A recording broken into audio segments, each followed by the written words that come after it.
Hi everyone, a very, very happy Palm Sunday to you all. Today we are starting Holy Week and celebrating the entrance of Jesus into Jerusalem. This triumphant entrance where he's greeted as King, King of the Jews, and we know that he is King of each one of our hearts and our lives and our world. And yet, it made me think a little bit. My own country has a king, Charles III, and he often goes on state visits, a bit like Jesus is doing today. And he often goes in a big limousine, or sometimes he has to go in like a big gold chariot, which he had in his coronation. And there's always lots of police escorting him. And Jesus doesn't have this kind of entrance.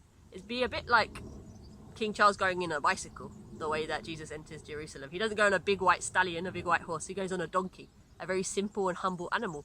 And I think that he's trying to tell us a lot in this. He's trying to tell us that he is a king. He accepts that he is a king. He is the king. But he is not a king according to the world. He is a king who serves. And we're going to see this in Holy Week. He is a king that gives his life for his people so that they can live and have eternal life. And in the midst of all of the difficulties and all of the challenges and all of the sufferings, Jesus is firm in this identity of being a king that serves. Even though the world tells him that he should be a king who is triumphant, who uses his power, Jesus is firm in who he is and how he wants to live his kingship. And that's why I came here to this place. It's a very secluded, silent place that I like to come and pray sometimes. And I understood that Jesus was able to be firm in this identity of a king who serves because he had inside of him a sacred, secret place where he could hear the voice of his Father telling him, yes, this is the kind of king that you are, a king who serves, a king who gives his life out of love. And I will not abandon my child, my beloved son.